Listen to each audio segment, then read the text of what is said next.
내가 딸만 낳은 이 집대가 끊기는 거다. 시어머니의 날카로운 목소리가 거실을 가득 채웠다. 며느리로서 자격이 없어. 우리 집안 3대째 이어온 가문을 어떻게 할 거야? 미안하지만 나도 이제 너와 같이 살 수 없다. 40대 남편의 목소리에는 더 이상 사랑도 없었다. 며느리의 가슴 한편이 무너져 내렸다. 12년의 모든 것이 한순간에 무너지는 느낌이었다. 사랑도 의리도 결국 피 한 방울 앞에 무너지는구나. 울음을 삼키며 집을 떠났다. 오늘 사연 시작하기 전에 구독과 좋아요 부탁드립니다. 늦가을 저녁 서늘한 바람이 창문 틈새로 스며드는 시댁의 대저택. 거실 한가운데 놓인 커다란 식탁 주위로 온 가족이 둘러앉았습니다. 하지만 오늘 저녁 식사는 평소와 달랐죠. 수저 소리만이 적막한 공기를 가르고 있었고 모든 시선이 한 사람에게 집중되어 있었습니다. 시어머니가 수저를 탁 하고 내려놓았습니다. 70평생 이 집안의 안주인으로 살아온 그의 눈빛에는 차가운 분노가 서려 있었죠. 내가 딸만 낳은 이 집대가 끊기는 거다. 시어머니의 목소리가 거실 전체를 울렸습니다. 며느리로서 자격이 없어. 우리 집안 3대째 이어온 가문을 어떻게 할 거냐고. 며느리는 고개를 숙인 채 떨리는 손으로 수저를 꽉 쥐었습니다. 35의 나이, 결혼한 지 벌써 12년째였지만 여전히 이 집에서는 인정받지 못하는 존재였습니다. 5명의 딸을 낳았지만 아들 하나를 낳지 못했다는 이유만으로 모든 것이 부정당하고 있었죠. 어머니, 아이들이 다 듣고 있잖아요. 며느리가 조심스럽게 말했습니다. 식탁 한편에서 7살 큰딸부터 3살 막내까지 5딸들이 무서워하며 엄마를 바라보고 있었거든요. 아이들? 그 아이들이 문제야. 시어머니의 목소리가 더욱 날카로워졌습니다. 딸 5이면 뭐해? 우리 집 재산은 누가 지내고 우리 성씨는 누가 이어가겠어? 그때 남편이 입을 열었습니다. 42살의 남편, 한때는 자신을 사랑한다고 평생 지켜주겠다고 약속했던 그 사람이었죠. 여보, 며느리가 간절한 눈빛으로 남편을 바라봤습니다. 이럴 때일수록 자신을 지켜줄 거라고, 가족을 지켜줄 거라고 믿고 싶었거든요. 하지만 남편의 대답은 차가운 현실이었습니다. 미안하지만 나도 이제 너와 같이 살 수 없다. 남편의 목소리에는 더 이상 사랑도 미안함도 담겨 있지 않았습니다. 마치 의무를 다하는 것처럼 건조하게 말을 이어갔죠. 우리 집안대를 이을 아들을 낳지 못하는 며느리와는 더 이상 함께할 수 없어. 며느리의 가슴이 철렁 내려앉았습니다. 12년 동안 이 집에서 시어머니 뒷바라지에 아이 5 키우기에 남편 내조에 모든 것을 바쳐왔는데 결국 이 한마디로 모든 것이 끝나는 건가요? 그동안 정말 수고했어. 하지만 이제 그만 이 집을 떠나줘. 남편이 마지막 말을 던졌습니다. 아이들은 내가 데리고 가. 딸들이니까 우리 집안에서는 필요 없어. 그 순간 며느리의 마음속에서 무언가가 무너져 내렸습니다. 사랑도 의리도 결국 피 한 방울 앞에 무너지는구나. 이런 생각이 머릿속을 스쳐갔죠. 엄마, 7살 큰딸이 작은 목소리로 불렀습니다. 아이들은 정확한 상황은 모르지만 분위기가 심상치 않다는 걸 느끼고 있었어요. 며느리는 아이들 앞에서만큼은 무너질 수 없다고 생각했습니다. 떨리는 다리를 간신히 지탱하며 일어섰죠. 알겠습니다. 며느리의 목소리는 생각보다 담담했습니다. 제가 짐을 싸겠습니다. 짐은 많이 가져가지 마. 필요한 것만. 시어머니가 차갑게 덧붙였습니다. 며느리는 고개만 끄덕이고 아이들의 손을 잡았습니다. 애들아, 엄마랑 위로 올라가자. 계단을 오르는 발걸음이 이렇게 무겁게 느껴진 적이 없었습니다. 신혼 초 남편과 함께 행복하게 오르내렸던 이 계단을 이제는 쫓겨나는 신세가 되어 마지막으로 올라가고 있는 거죠. 방문을 열고 들어서니 지난 12년의 추억들이 한꺼번에 밀려왔습니다. 아이들을 낳고 기르며 행복했던 순간들, 남편과 함께 꿈꾸었던 미래들. 하지만 이제는 모두 과거가 되어버렸네요. 엄마, 우리 어디 가요? 둘째가 불안한 표정으로 물었습니다. 우리 새로운 곳으로 이사 가는 거야. 며느리는 최대한 밝은 목소리를 내려고 했지만 목이 메어서 말이 제대로 나오지 않았습니다. 옷장을 열어 아이들 옷부터 챙기기 시작했습니다. 손이 너무 떨려서 제대로 개지도 못했죠. 결혼 반지를 바라보니 눈물이 쏟아질 것 같았습니다. 한때는 영원한 사랑의 징표라고 생각했던 이 반지가 이제는 그저 차가운 금속 덩어리로만 느껴졌어요. 아이들은 엄마 주위에서 조용히 자신들의 소중한 물건들을 챙겼습니다. 인형, 책, 작은 장난감들. 이 아이들에게는 이곳이 태어나서 자란 유일한 집인데 이제 모든 걸 버리고 떠나야 하는 거네요. 큰 가방 2개에 겨우 필요한 것들만 담았습니다. 12년의 삶이 가방 2개에 다 들어갈 리 없었지만 더 이상 이곳에 머물 수는 없었으니까요. 마지막으로 가족 사진을 하나 집어들었습니다. 막내를 낳고 온 가족이 함께 찍었던 사진이었어요. 그때는 정말 행복해 보였는데 사진 속 남편의 웃는 얼굴이 지금은 낯설게만 느껴졌습니다. 자, 애들아. 이제 내려가자. 며느리는 아이들의 손을 꽉 잡았습니다. 5딸들이 엄마 뒤를 따라 계단을 내려갔죠. 거실에서 시어머니와 남편이 차갑게 바라보고 있었습니다. 마치 빨리 나가기만을 기다리고 있는 것 같았어요. 현관문을 열고 밖으로 나서는 순간 차가운 가을바람이 얼굴을 때렸습니다. 뒤돌아보니 12년간 살았던 집이 이미 남의 집처럼 느껴졌습니다.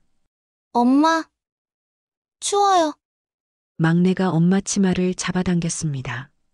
며느리는 아이를 꼭 안아주었습니다. 이제 이 5 아이들이 세상에서 가장 소중한 존재였어요. 다른 모든 걸 잃었지만 이 아이들만은 절대 포기할 수 없었죠. 차가운 새벽바람이 얼굴을 스치며 지나갔습니다. 며느리는 5딸들의 손을 꽉 잡고 친정 앞에 서 있었어요. 12년 만에 돌아온 친정집 대문은 낡아서 페인트가 벗겨져 있었습니다. 손이 떨려서 문을 두드리기까지 한참이 걸렸죠. 누구세요? 친정 어머니의 목소리가 들려왔습니다.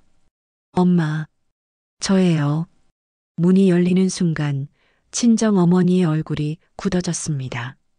70대의 친정 어머니 눈에는 놀람보다는 짜증이 먼저 떠올랐어요. 이게 무슨 일이야? 밤중에 애들까지 데리고. 친정 어머니는 주변을 두리번거리며 말했습니다. 이웃들 눈치가 보인다는 표정이었죠. 엄마, 저 쫓겨났어요. 며느리의 목소리가 떨렸습니다. 시댁에서 아들을 못 낳았다고 나가라고 했어요. 친정 어머니는 한숨을 푹 쉬며 문을 열어주었습니다. 들어와. 빨리. 좁은 거실에 앉으니 시댁 대저택과는 천지 차이였습니다. 아이들은 할머니 주변에 조심스럽게 앉았어요. 그래서 어쩔 작정이니? 친정 어머니의 목소리는 차가웠습니다.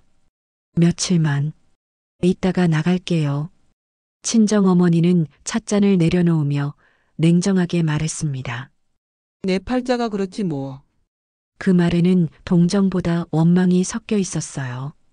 이제 어디 가서라도 살아내라. 여기서 오래 있을 생각은 하지 마. 이웃들 시선도 있고.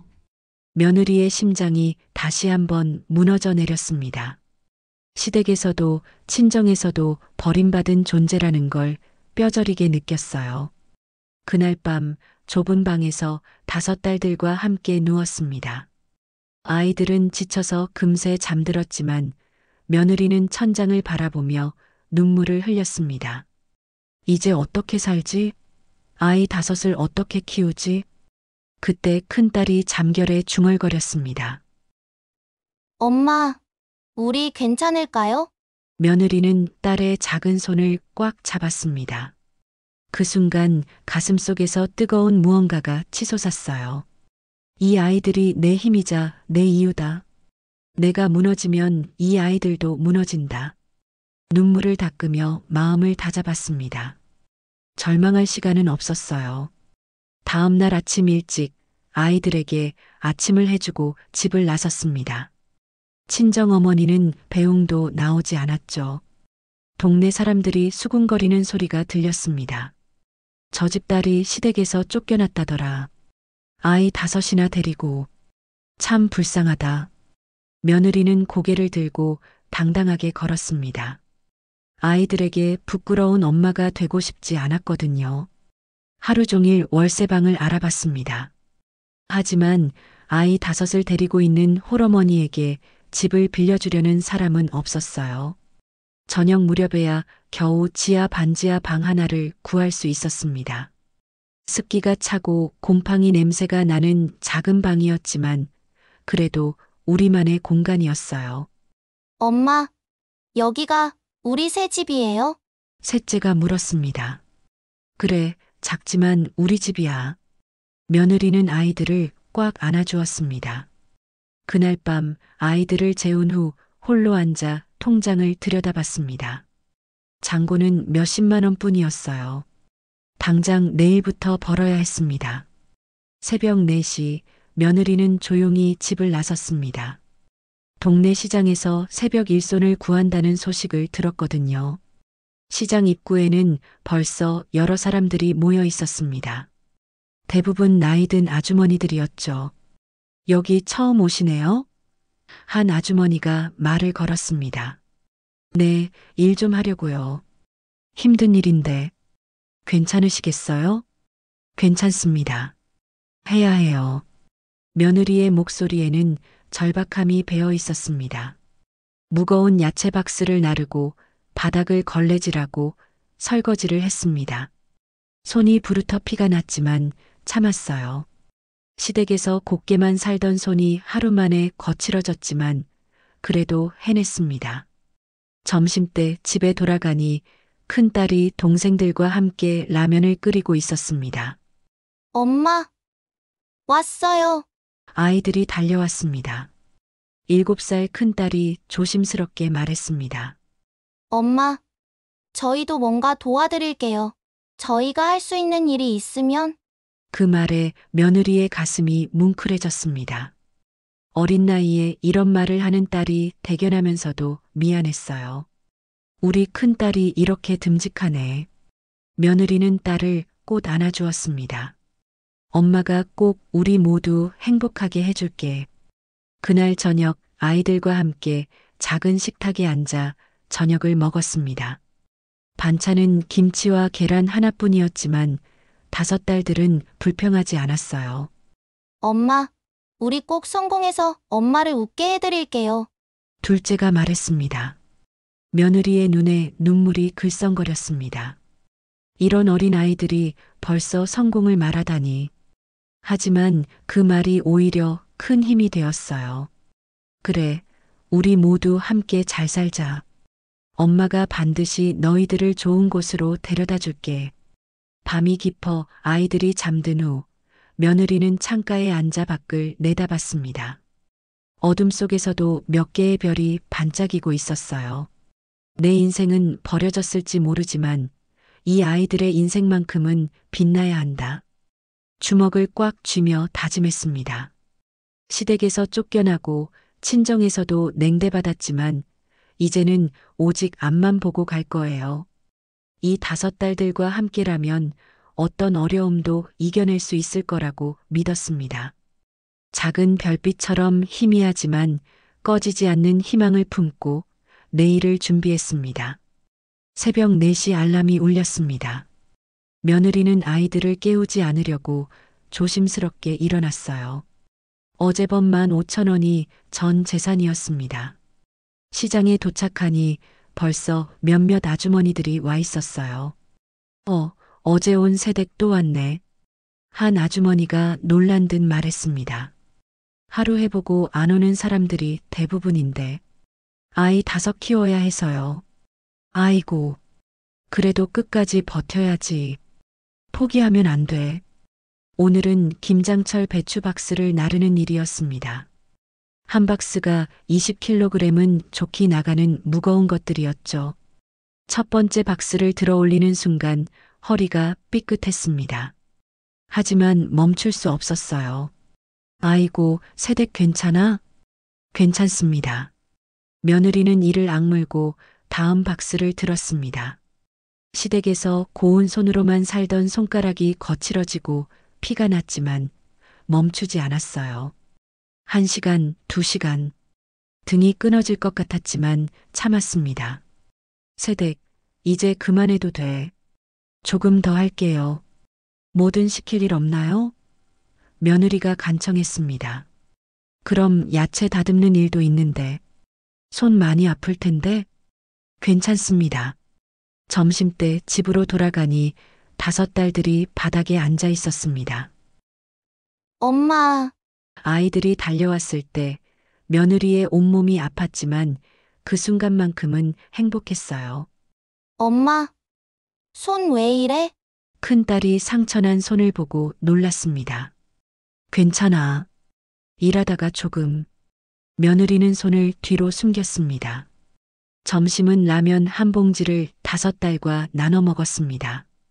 양이 부족해서 며느리는 거의 먹지 못했지만 아이들이 배불러하는 모습이 다행이었어요. 엄마는 많이 안 드셔요? 둘째가 물었습니다. 엄마는 배 안 고파? 너희들이 많이 먹어야지.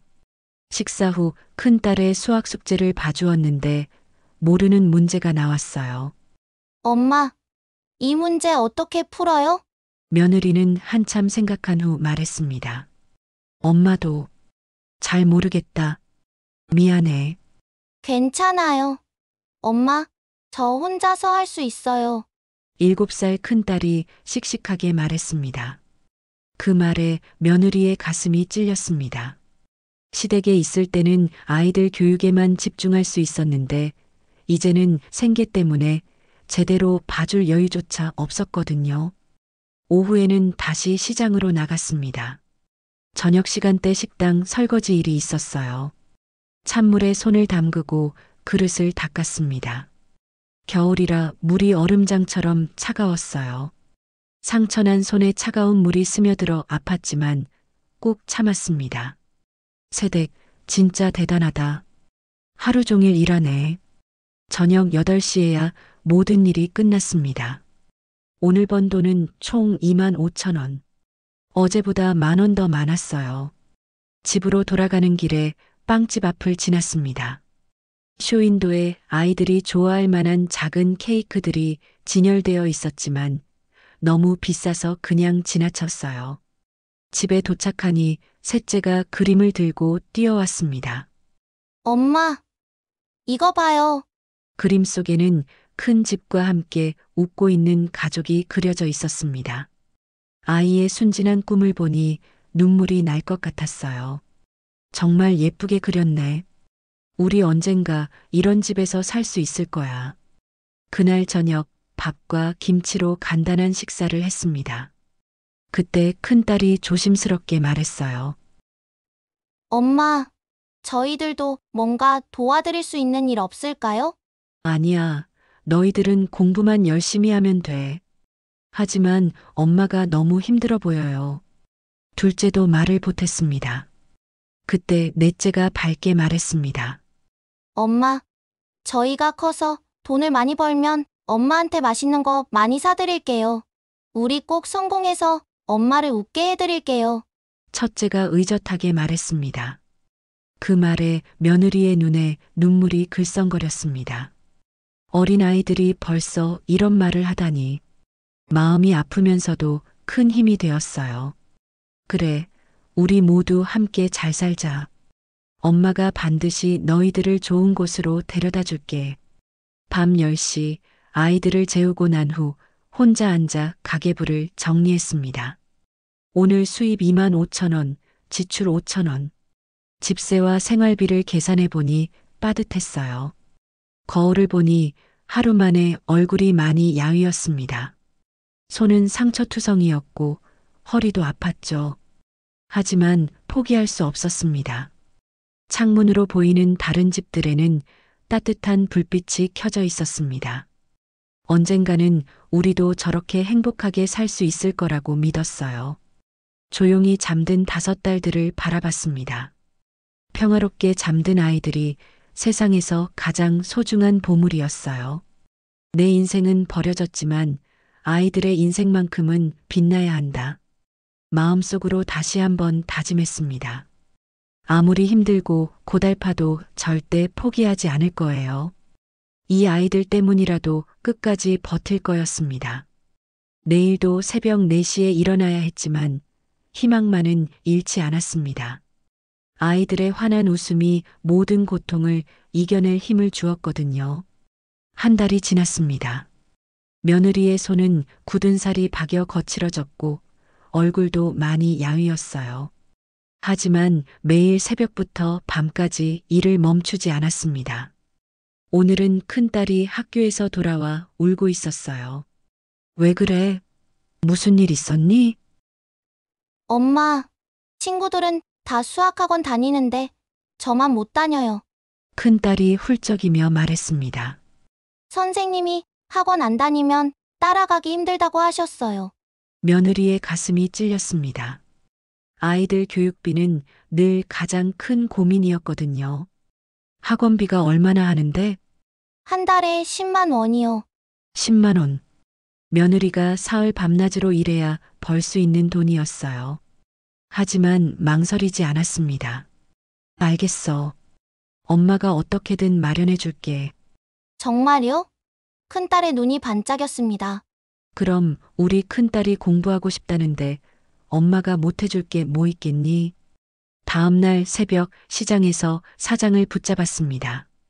사장님, 혹시 일 더 없나요? 뭐든지 하겠습니다. 그런데 왜? 무슨 일 있어? 아이 학원비를 마련해야 해서요. 시장 사장은 잠시 생각하더니 말했습니다. 그럼 저녁에 다른 식당 청소도 해볼래? 밤 10시까지인데. 꼭 하겠습니다. 그날부터 며느리의 하루는 더욱 바빠졌습니다. 새벽 4시부터 오후 2시까지 시장 일, 저녁 6시부터 밤 10시까지 식당 청소. 거의 18시간을 일했어요. 몸이 비틀거릴 정도로 지쳤지만 아이의 환한 웃음을 생각하며 버텼습니다. 일주일 후 드디어 학원비를 마련했습니다. 큰딸을 데리고 학원에 갔어요. 어머니, 이렇게 늦게 등록하시면 따라가기 힘들 텐데.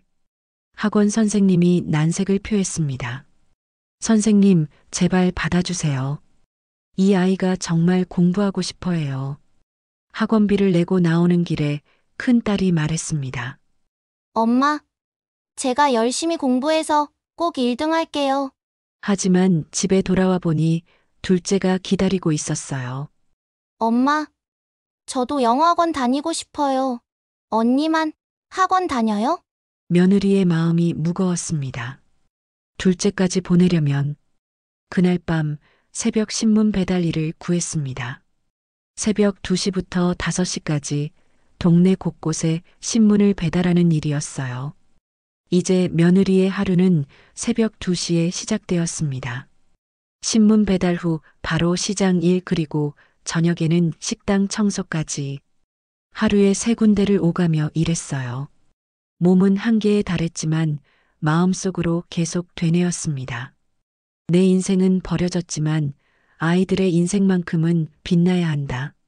한 달 후 둘째 영어학원비도 마련할 수 있었습니다. 셋째, 넷째도 차례로 학원에 보냈어요. 어느 날 놀라운 일이 일어났습니다. 큰딸이 학교에서 뛰어오고 있었어요. 엄마, 엄마, 큰딸이 상장을 흔들며 달려왔습니다. 저 수학 경시대회에서 2등 했어요. 며느리는 그 상장을 받아들고 눈물이 쏟아질 것 같았어요. 아이의 노력이 자신의 고생이 헛되지 않았다는 증거였거든요.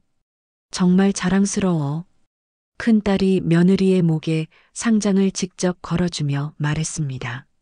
이 상장은 엄마 것이에요. 엄마가 없었으면 저도 없었을 거예요. 그 순간 며느리는 모든 피로가 날아가는 것을 느꼈습니다. 며칠 후 더 놀라운 일이 벌어졌어요. 둘째가 영어 말하기 대회에서 1등을 했다고 뛰어왔습니다. 엄마, 저도 상 받았어요. 이어서 셋째는 그림 그리기 대회에서, 넷째는 글짓기 대회에서 각각 상을 받았어요. 엄마, 우리 모두 상 받았어요. 아이들이 한꺼번에 달려와 안겼습니다. 며느리는 5딸들을 품에 안고 울었습니다. 기쁨의 눈물이었어요. 하지만 몸은 한계였습니다. 어느 날 신문 배달을 하다가 계단에서 넘어질 뻔했어요. 어지러움 때문이었죠. 그래도 멈출 수 없었습니다. 아이들의 교육비, 생활비, 모든 게 며느리에게 달려 있었거든요. 학부모 상담날 담임 선생님의 말에 가슴이 뭉클해졌습니다. 어머님, 큰딸이 반에서 1등이에요. 다른 아이들도 모두 모범생이고요. 정말 훌륭하게 키우셨어요. 정말요? 네, 아이들이 이렇게 성실하고 착한 경우는 드물어요. 집으로 돌아오는 길, 며느리는 혼자 울었습니다. 모든 고생이 보람으로 바뀌는 순간이었어요. 그날 밤 5딸들이 며느리 주위에 둘러앉았습니다. 엄마, 우리 때문에 너무 힘드시죠? 큰딸이 조심스럽게 물었습니다. 아니야, 전혀 안 힘들어. 엄마, 우리 꼭 열심히 공부해서 나중에 엄마 편하게 해드릴게요. 둘째가 다짐했습니다. 우리가 커서 엄마한테 큰 집도 사드리고 맛있는 것도 많이 사드릴게요. 셋째가 천진하게 말했습니다. 우리 모두 훌륭한 사람이 되어서 엄마를 자랑스럽게 해드릴게요. 넷째도 덧붙였습니다. 막내까지 엄마 사랑해요. 라고 말하며 안겼어요. 며느리는 아이들을 한 명씩 꽉 안아주었습니다. 이런 순간들이 있어서 모든 고생을 이겨낼 수 있었어요. 밤늦게 창가에 앉아 상장들을 다시 한번 바라봤습니다. 5개의 상장이 작은 방을 환하게 밝히는 것 같았어요. 이제야 내 고생이 헛되지 않았구나. 내일도 새벽 2시에 일어나야 하지만 더 이상 힘들지 않았습니다. 아이들의 밝은 미래가 보였거든요. 시간이 흘러 20년이 지났습니다. 한때 좁은 지하방에서 힘겹게 살던 모녀는 이제 작지만 따뜻한 집에서 살고 있었어요. 며느리는 50 중반이 되었지만 여전히 부지런히 일하고 있었습니다. 어느 봄날 아침 집 앞에 고급 승용차 한 대가 멈춰 섰습니다. 차에서 내린 것은 깔끔한 정장을 입은 젊은 여성이었어요. 바로 큰딸이었습니다. 엄마, 큰딸이 환하게 웃으며 집 안으로 들어왔습니다. 어머, 우리 큰딸 왔구나. 며느리는 앞치마를 벗으며 반갑게 맞았습니다. 엄마, 제가 드디어.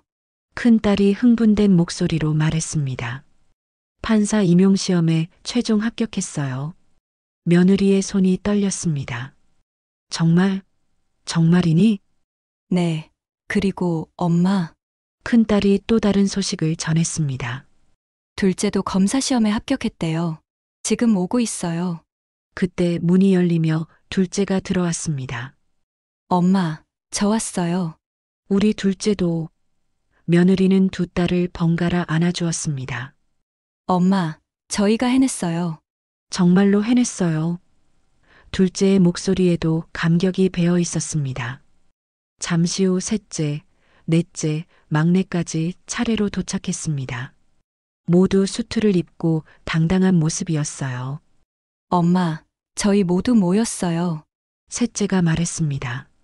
저는 검찰청 공익수사부, 넷째는 법원 민사부, 막내는 변호사 사무소에 취직했어요. 며느리는 믿을 수 없다는 듯 5딸들을 바라봤습니다. 정말 너희들이 모두 판검사가 된 거니? 네, 엄마. 다섯 딸들이 한 목소리로 대답했습니다. 큰딸이 며느리의 손을 잡으며 말했습니다. 엄마, 기억하세요? 어릴 때 저희가 말했잖아요. 꼭 성공해서 엄마를 웃게 해드리겠다고. 그때는 정말 어린 소리라고 생각했는데 며느리의 눈에 눈물이 고였습니다.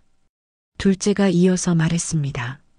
엄마가 새벽 2시부터 밤 10시까지 일하시는 걸 보면서 저희는 다짐했어요. 절대 엄마 고생을 헛되게 하지 않겠다고. 셋째도 말을 보탰습니다. 시장에서 무거운 박스 나르시고 손이 터져도 참으시던 엄마 모습을 잊을 수가 없었어요. 넷째가 눈물을 닦으며 말했습니다. 저희가 학원비 때문에 걱정할 때 엄마는 절대 포기하지 않으셨잖아요.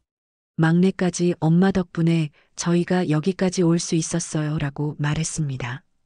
며느리는 다섯 딸들을 한 명씩 꽉 안아주었습니다. 20년 전 지하방에서 굶주리며 공부하던 아이들이 이제 당당한 법조인이 되어 있었어요. 너희들 정말 대단하다.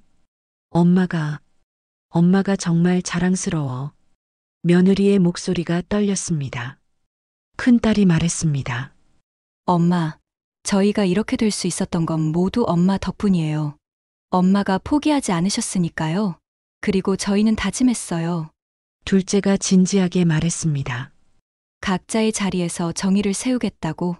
엄마처럼 억울한 사람이 없어야 한다고. 셋째가 이어받았습니다. 저는 공익수사부에서 약자를 보호하는 일을 하겠어요. 넷째도 말했습니다. 저는 민사부에서 억울한 사람들의 권리를 지켜주겠어요. 막내가 마지막으로 말했습니다. 저는 변호사로서 힘없는 사람들의 편에 서겠어요. 며느리는 다섯 딸들의 말을 들으며 가슴이 뭉클해졌습니다. 아이들이 단순히 성공한 게 아니라 올바른 가치관을 가진 사람으로 자란 것이 더욱 자랑스러웠어요. 엄마, 이제 편하게 사세요. 큰딸이 말했습니다. 저희가 모든 걸 책임질게요. 그래, 이제는 엄마가 쉴 때가 됐어요.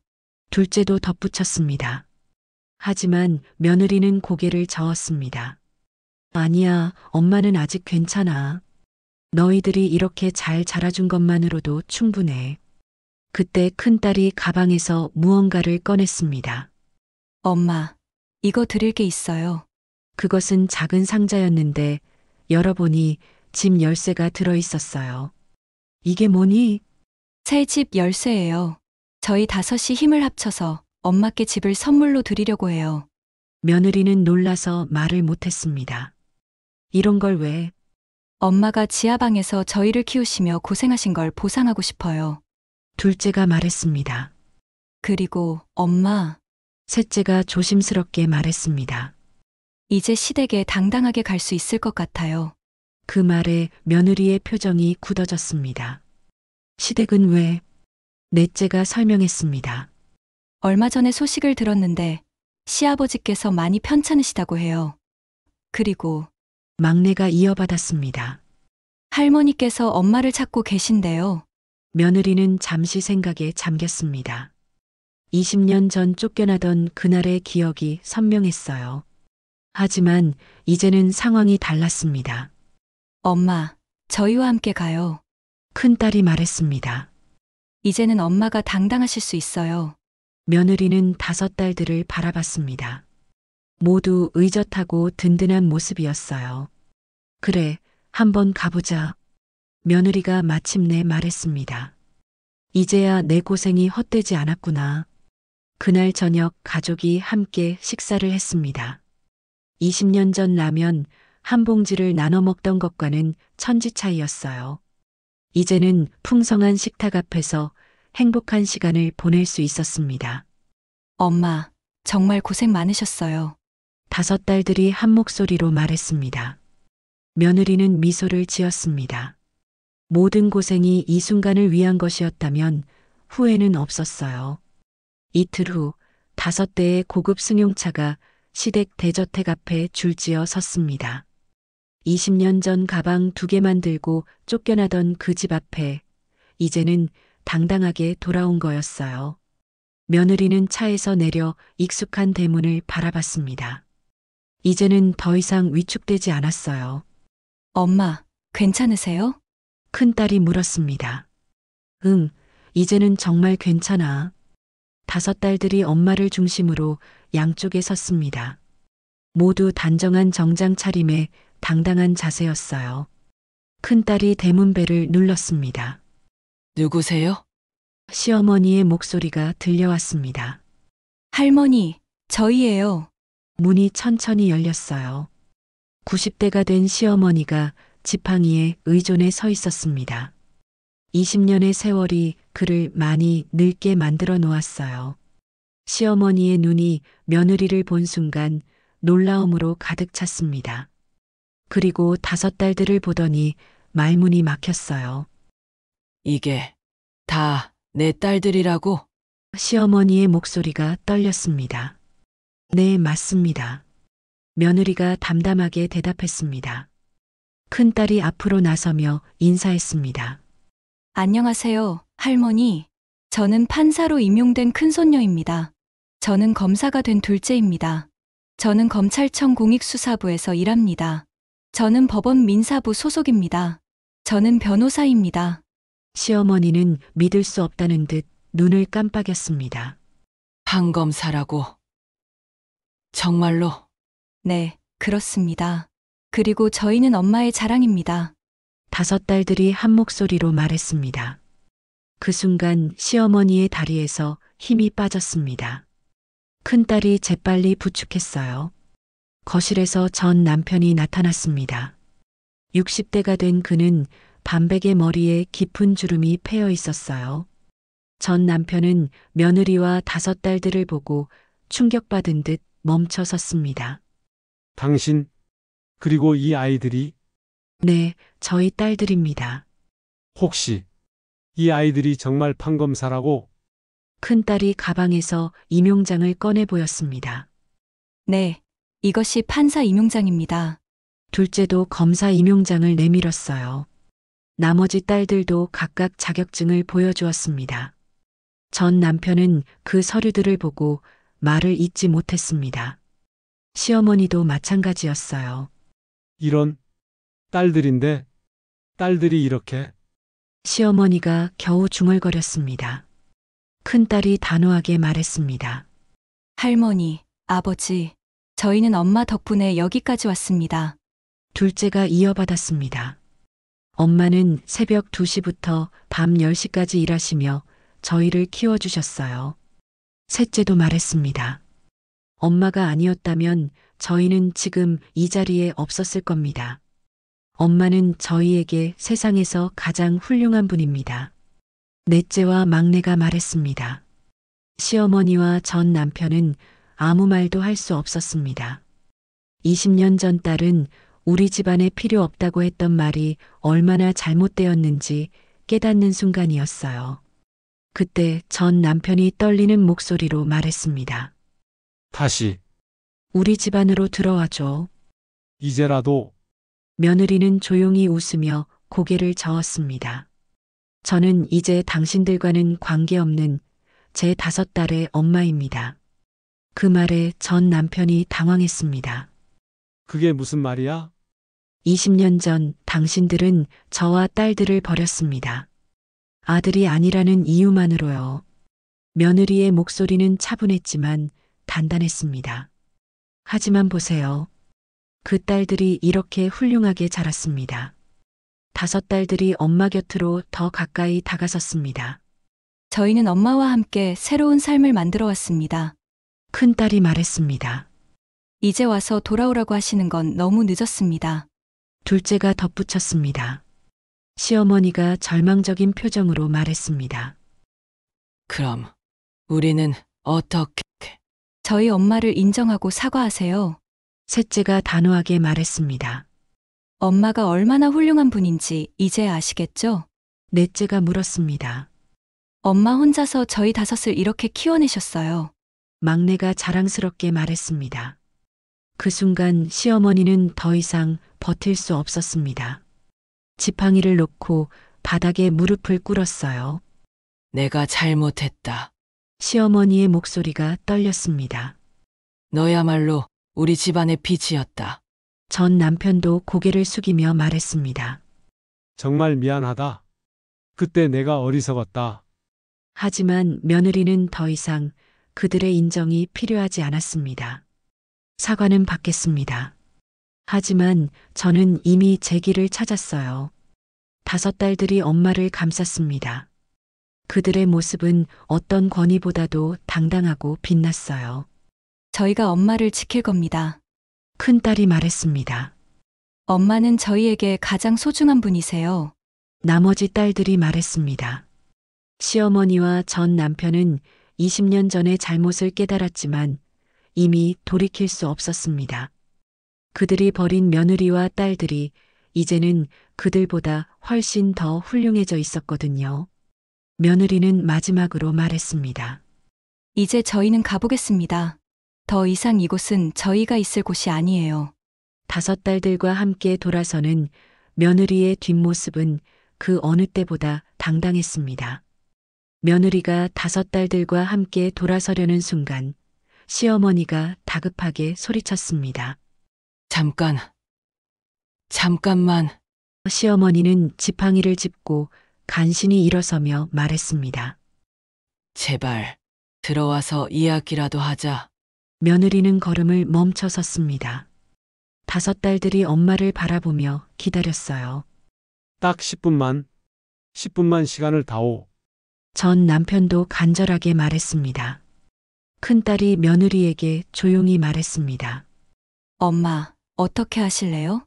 며느리는 잠시 생각한 후 고개를 끄덕였습니다. 그래, 마지막으로 할 말이 있으니까. 시댁 거실에 들어서니 20년 전과 별로 달라진 게 없었어요. 여전히 크고 호화로운 공간이었지만 이제는 며느리에게 위압적으로 느껴지지 않았습니다. 소파에 앉은 며느리와 5딸들 앞에서 시어머니와 전 남편이 마주 앉았어요. 분위기는 팽팽했습니다. 전 남편이 먼저 입을 열었습니다. 정말 이 모든 게 믿어지지 않는다. 아이들이 모두 판검사라니. 믿기 어려우시겠지만 사실입니다. 둘째가 차분하게 대답했습니다. 시어머니가 떨리는 목소리로 말했습니다. 그동안 너희들이 어떻게 살았니? 엄마가 얼마나 고생했을까? 할머니께서 궁금하시다면 말씀드리죠. 셋째가 말했습니다. 엄마는 새벽 2시부터 일어나서 신문 배달을 하셨어요. 그리고 오전에는 시장에서 무거운 박스를 날랐고요. 넷째가 이어받았습니다. 저녁에는 식당에서 설거지를 하셨습니다. 손이 터져서 피가 나도 멈추지 않으셨어요. 막내가 말했습니다. 시어머니의 얼굴이 점점 창백해졌습니다. 큰딸이 계속해서 말했습니다. 하지만 엄마는 저희 교육비는 절대 포기하지 않으셨어요. 당신 밥을 굶으면서도 저희 학원비를 마련해 주셨습니다. 그런데 이제 와서 둘째의 목소리에 분노가 섞였습니다. 다시 돌아오라고 하시는 거예요? 전 남편이 당황하며 말했습니다. 그때는 내가 너무 어리석었다. 지금 생각해보니 뭐가 달라졌나요? 셋째가 날카롭게 물었습니다. 저희가 판검사가 되었으니까 태도가 바뀐 거 아닌가요? 아니라 그런 게 아니라 전 남편이 변명하려 했지만 넷째가 막았습니다. 그럼 뭔가요? 저희가 만약 평범한 직장인이었다면 이렇게 찾으셨을까요? 시어머니가 눈물을 흘리며 말했습니다. 내가 정말 잘못했다. 그때 너무 고집을 부렸다. 고집이 아니라 편견이었어요. 막내가 단호하게 말했습니다. 딸이라는 이유만으로 저희를 버렸잖아요. 그때 며느리가 조용히 입을 열었습니다. 어머니, 그리고 당신. 저는 원망하지 않습니다. 시어머니와 전 남편이 놀란 눈으로 며느리를 바라봤어요. 정말 원망하지 않아요. 오히려 감사해요. 며느리가 계속 말했습니다. 감사하다고? 전 남편이 어리둥절해했습니다. 네, 당신들이 저희를 내보내지 않았다면 저는 이런 훌륭한 딸들을 키워낼 수 없었을 거예요. 5딸들이 엄마를 바라보며 미소를 지었습니다. 그리고 이 아이들도 이렇게 강하고 독립적으로 자라지 못했을 거고요. 며느리가 딸들을 바라보며 말했습니다. 큰딸이 말했습니다. 맞아요. 저희는 엄마의 고생을 보며 더 열심히 살아야겠다고 다짐했어요. 엄마처럼 억울한 사람들을 도와주고 싶었어요. 둘째가 덧붙였습니다. 시어머니가 더욱 울먹이며 말했습니다. 그럼 정말 용서해 주는 거니? 며느리는 고개를 끄덕였습니다. 용서합니다.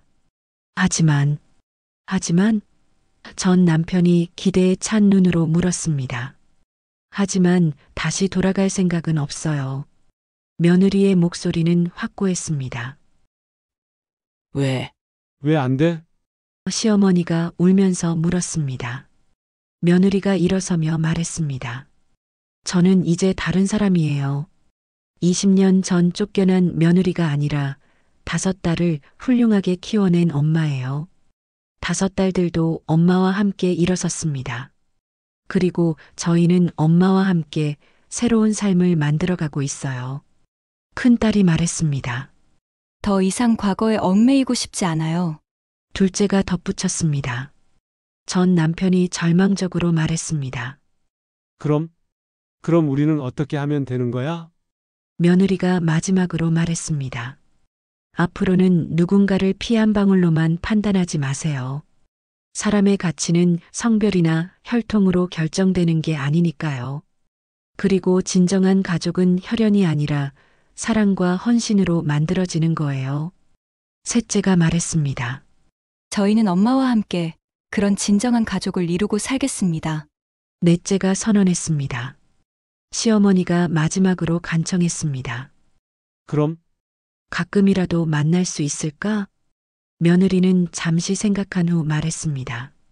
시간이 지나서 정말로 뉘우치는 마음이 생기신다면 그때 다시 이야기해봐요. 하지만 지금은 아닙니다. 막내가 단호하게 말했습니다.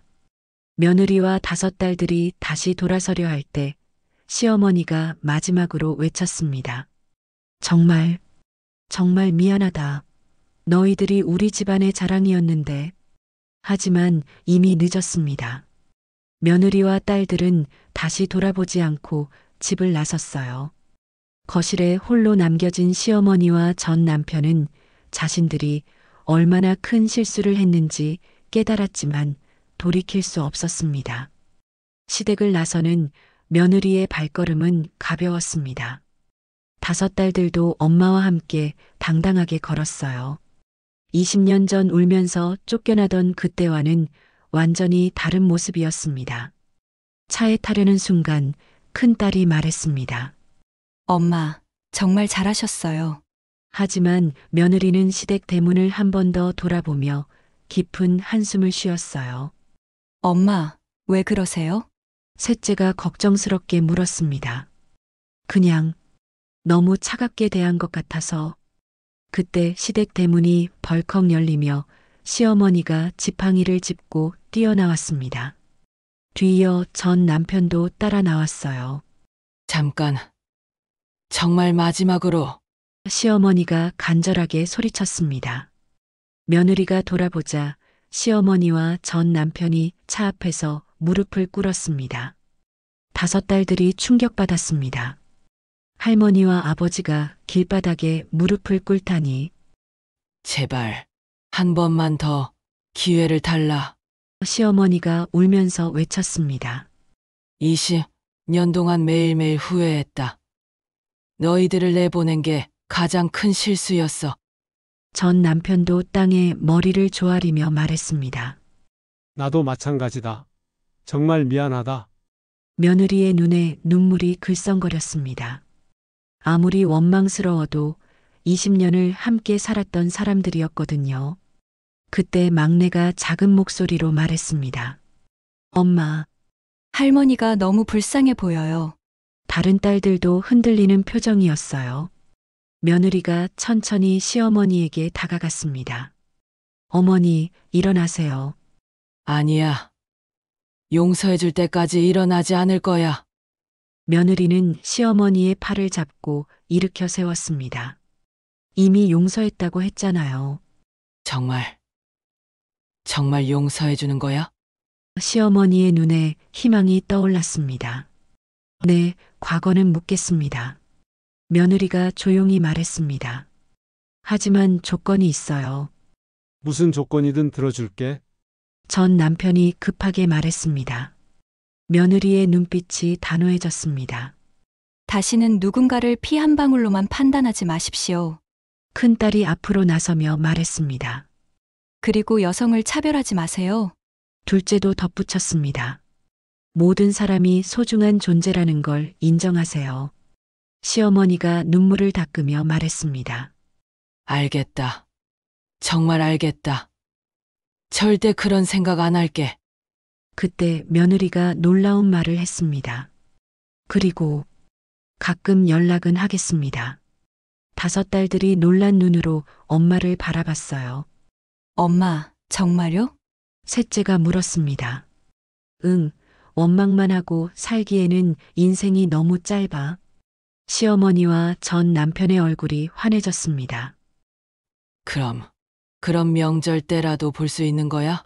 시어머니가 기대에 찬 목소리로 물었습니다. 천천히 봐요. 하지만 며느리가 잠시 멈췄습니다. 넷째가 단호하게 말했습니다. 진정으로 뉘우치신다면 증명해 주세요. 어떻게? 전 남편이 물었습니다. 큰딸이 설명했습니다. 다른 억울한 여성들, 차별받는 사람들을 도와주세요. 둘째가 덧붙였습니다. 그것이 진정한 사과가 될 거예요. 시어머니가 고개를 끄덕였습니다. 그럴게. 꼭 그럴게. 뭐든지 하겠어. 전 남편도 다짐했습니다. 나도 마찬가지다. 앞으로는 올바르게 살겠다. 며느리가 시어머니의 손을 잡았습니다. 어머니, 이제는 혈연이 아니라 진심으로 가족이 되어봐요. 그래. 그럼 좋겠다. 시어머니가 울먹였습니다. 5딸들이 엄마 곁으로 다가섰습니다. 그들의 모습은 햇빛을 받아 환하게 빛났어요. 이제야 진짜 가족 같네요. 막내가 천진하게 말했습니다. 차에 오른 며느리와 5딸들. 창문 너머로 시어머니와 전 남편이 눈물을 닦으며 손을 흔들고 있었어요. 차가 출발하자 큰딸이 물었습니다. 엄마, 후회 안 하세요? 아니야, 이게 맞는 것 같아. 용서하고 앞으로 나아가는 게 더 나으니까. 둘째가 감탄했습니다. 역시 우리 엄마가 최고예요. 셋째도 말했습니다. 저희도 엄마처럼 살겠어요. 차 안은 따뜻한 웃음으로 가득했습니다. 밖으로 보이는 봄 풍경이 아름다웠어요. 며느리는 창밖을 바라보며 생각했습니다. 굴욕으로 시작된 삶이 사랑으로 다시 빛났구나. 넷째가 환하게 웃으며 말했습니다. 엄마, 저희가 새로 산 집에서 모두 함께 행복하게 살아요. 그래, 이제는 정말 우리만의 행복한 시간을 만들어 가자. 막내가 박수를 쳤습니다. 며느리는 5딸들을 바라보며 마음속으로 말했습니다. 굴욕으로 시작된 삶은 사랑으로 다시 빛났다. 그녀의 이름은 이제 버려진 며느리가 아니라 정의를 키워낸 어머니였다. 차는 희망찬 미래를 향해 달려갔습니다.